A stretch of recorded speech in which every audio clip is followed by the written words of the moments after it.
Hello and welcome back to another video. Today here again on Gran Turismo 7 to take a look at another car that is brand new to this iteration of the game. We've actually run out of new cars from updates to take a look at. So today I'm going to be looking at, well, one of my favourite cars, the Porsche Carrera GT. Just like in real life, it's ridiculously expensive. It's 2.3 million here in Brand Central, and you only get an invite to buy it every so often, which I did get a little while ago. I've had this sitting in the garage for a while, but I haven't done anything with mine. It's available in 6 colours, as the real one was, several grey, black colours, yellow and red, which is of course why I've gone for the bright yellow. You very rarely actually see these in either of the colours. They're usually black or grey or silver. They actually only built 1,270 of these cars, which is why these days the values have gone quite so mad, basically £1 million or dollars, depending on where you're buying them. The main reason I love this car, though, is of course that motorsport-derived, originally 5.5-litre V10 engine that was developed for LMP but never actually used, so Porsche had some of these engines sitting around and did the only logical and sensible thing, and put it in a road car, because that was considered normal back then, putting stupidly big engines in cars to go on the road. It was respec'd though to 5.7 litres to improve torque figures, I think, for the road variant. I think they thought that would be slightly better. The engine in the road car produces just over 600 horsepower, and the car itself weighs 1,380 kilos, giving it a 0 to 60 time of 3.9 seconds and a top speed of over 204 miles an hour, which in 2003 was pretty impressive. It also gives it a rating of 623.25 performance points here in Gran Turismo. And along with that mad engine, it's also a manual, which is now almost unheard of in the level of supercar that this was at the time. It was the sort of top level of supercar on sale. Even its main rivals then, the Ferrari Enzo and the McLaren Mercedes, both had stupid flappy paddle gearboxes, which weren't great in 2004. They were kind of cutting-edge technology then, but they've really not aged well, and manuals have become, well, preferable, basically. So it means this car's aged a lot better than those have, which may also be partly why its value has gone quite so mad, although having said that, Enzos are also quite valuable now. The other thing I love about this car, though, is just the fact that it's a Porsche that's interesting and different with that engine, with the manual gearbox. It looks different. It's just a bit crazy, really, and not just another grey 911, which, to be honest, is mostly what Porsche build, well, and high ends and stuff. So yeah, I really love it for just being that. In reality, it has a horrible clutch that is really difficult to use and easily destroyed, but luckily in Gran Turismo that's no problem. And it's also got a bit of a reputation for not being the easiest to drive, particularly after Paul Walker's accident in one of these, along with a few other less serious incidents, but it has been known to be in accidents, some of them quite serious, as we saw in that case, making it a rather dangerous car in reality, which should be driven with caution. But luckily in Gran Turismo, we're completely safe. So then, to GT Auto for some upgrades and customization. Like most cars in Gran Turismo, you can put a wide body on it, but I think this is one of the few cases where I'm not going to. It looks quite horrendous, actually. I also think I'll keep the standard wheels. I'm just going to offset them slightly so they sit in the arches a little bit better. It'll obviously get lowered when we go to the upgrade shop. In terms of custom parts, we have a Type A front lip, which I actually quite like. So let's put that on. Do we have a matching one at the side?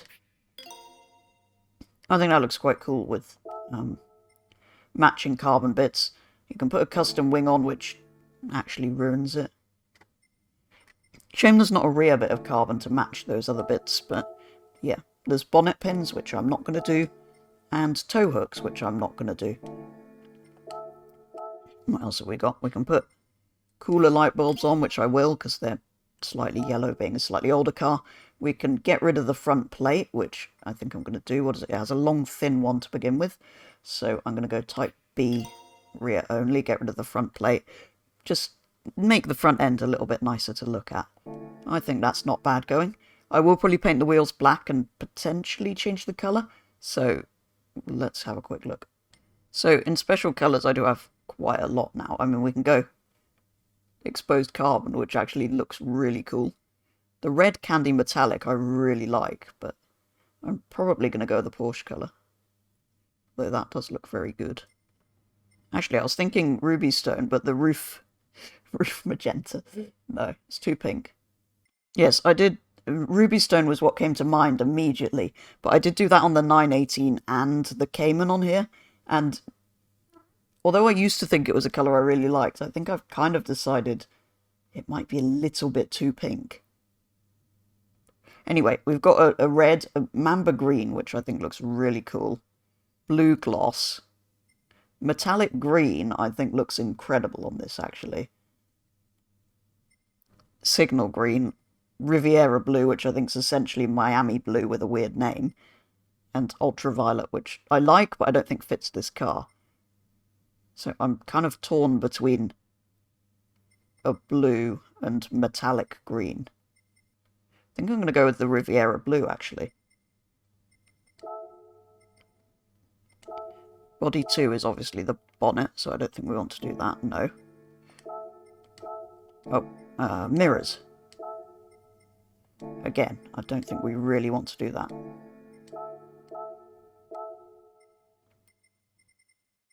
Ooh, I tell you what, actually. Gold wheels. Ooh, or orange and make it golf racing. No, I'm not going to do that. Yeah, usually I'm kind of going away from black wheels generally, but I think against the blue that looks really good. So I've made my old mistake again of just going to the upgrade shop and upgrading it before really thinking about what event I'm going to put it in, but I've kind of found it sat just over 750 with what I wanted to do with it, so potentially you could tune it down to 750 for an event. I don't know if any of them are that category. I will find out in a minute, which again is probably the wrong way of doing this. Anyway, I've done most of the upgrades available, basically taking it now to 810 horsepower with the parts you can see here. Sports suspension was already on it, I didn't buy that. Power restrictor in case we need to restrict it back. Put the crankshaft and the customizable computer on, and then most of the stuff from here. Engine balance, polish ports. I wanted to do the air filter and particularly the racing silencer to try and get a bit more sound out of this engine, because although it sounds incredible, it's not that loud compared to some things with V10s. So I've done all of the exhausts. Brakes, suspension, and tyres I felt like needed doing along with the clutch, because it's quite an old car now. Those things have improved slightly, and that's kind of what the upgrades look like now. It's 754.43 performance points, 810 horsepower, and the same weight as before, pretty much. Some of the parts are slightly lighter. So instead of going into a race, which I usually would, because they all seem to be, well, the ones that are 700 or 800 performance points are for actual racing cars. So instead what I've done is I've gone into an open lobby, which is something I haven't done for a very long time on Gran Turismo 7. We're at the Tokyo Expressway, so if we pull on out of the pits, should be some other cars racing around here. Of course, they're mostly going to be Skylines and such. There's a racing car for some reason. But listen to it now, I know you only saw it from replay camera earlier, but I'm telling you, this is quite a bit louder.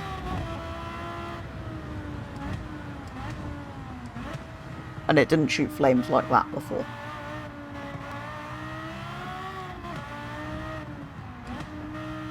But yeah, it's just a car I like. I don't necessarily want to be racing it anyway. It's just something I enjoy driving like this, so I'm kind of happy with how it's turned out in the end.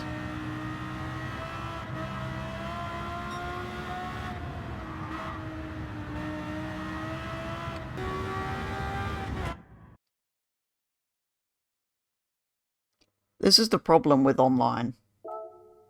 Okay, well I've managed to join another one, a similar track I think, so...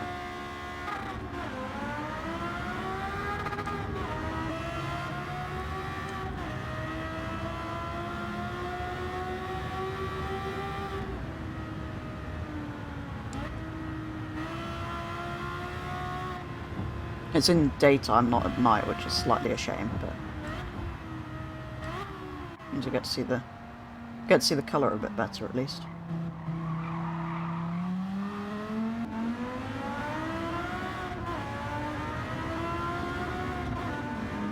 Okay, here we go. We've found some people. Again, one of them's in a racing car for some reason. Although one of these open lobbies as people raced up and down the road. Anyway, no reason why you shouldn't be in a racing car. Not sure what's going on over there.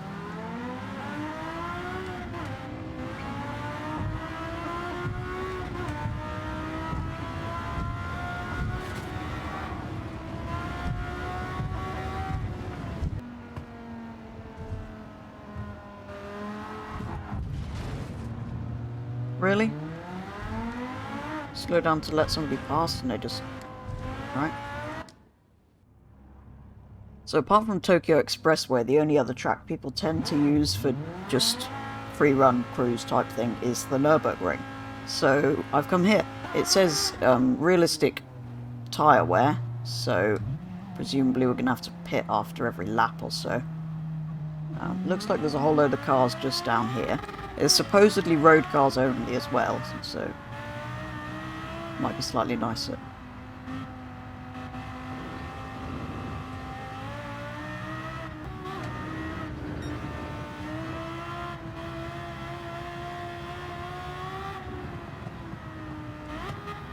Right, they're having an argument about whether a Vision Gran Turismo car is a car for a street. Also, I don't know if that's the real Misha. I'm assuming not?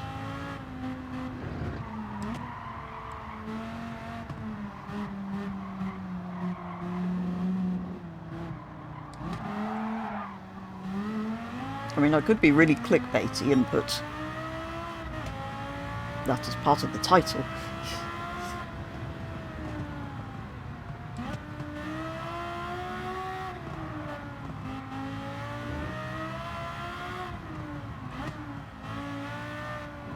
He's left now anyway.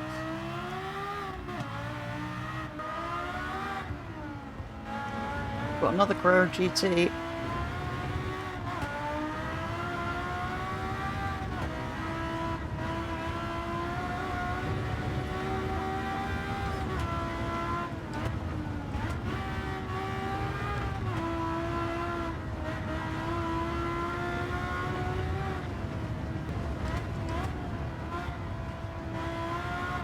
Turns out he's not very good at driving though.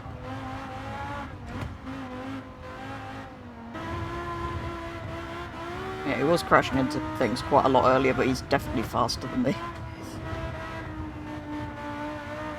I think I'm kind of driving it as if this is real, I don't want to crash my Carrera GT, although I just have. He's driving it as in, go as fast as you possibly can.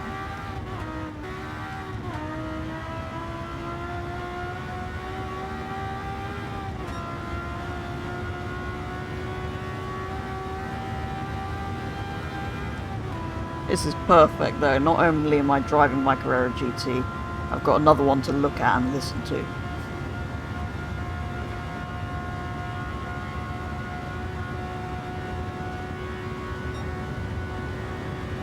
The lag is interesting on here though, I don't quite know what's going on. There's a lot of race cars and vision cars for a track car only lobby. Which I think is what that guy was getting. Race in 5 minutes. It's supposed to be a free run.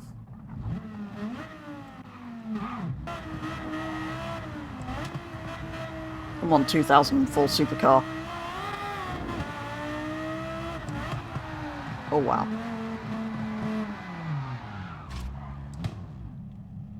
Nice.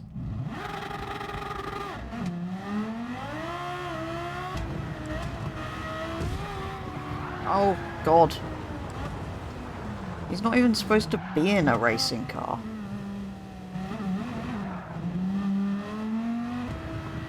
As much as I like these vision cars, the whole point of this lobby is to have a vaguely realistic drive in real cars. and not have things like that. Anyway, I went out to chase a black series, which is now gone, so let's just start the event. What event? Anyway, I could have driven around in those free-roam lobbies all day in this thing, so at some point I'm going to have to call it an end of the video, which I'm going to do here. Absolutely love driving this thing. There's not really much else for me to say about it. You all know by now that I love this car, and why I love this car. And yeah, it's a great new addition to the Gran Turismo series. It's really good to see it in this game with full modelled interior and everything. Some cool customization options in terms of upgrades to put on what I wanted to makes it not eligible for anything, which brings me on to kind of the problem I have with Gran Turismo now, which is I've kind of done all the events I want to do, and I don't necessarily want to build cars for them anyway, which is great. It means I can just build this to how I want it and enjoy driving it, but yeah, I've done kind of all of the interesting bits of the campaign. I will potentially come back and do some more missions and stuff, and, well, I'm continuing to do circuit experience off-camera to earn credits so that I can test out the new cars when they're added in updates, basically. But yeah, it is a bit of a grind. I don't know if that's just because I've played too much Forza, which gives you everything instantly with no effort. But yeah, it's a bit of a grind to earn money still in this game, and the events themselves, I've kind of done what I want to do. So anyway, hopefully we'll see some interesting new cars added in the next update. Don't think there's anything coming in January, unfortunately, but we'll see what's in store for us, hopefully in a February update with at least 3 vehicles, or I hope for at least 3 vehicles. But anyway, there we go. That is going to do it for a first look at the Carrera GT here on Gran Turismo 7. I know we're quite a way into this game now, so it's not necessarily new content anymore, but still a lot of fun to finally drive this on here. But that is going to be all for today's video, so thank you very much for watching, and I'll be back with the next video very soon.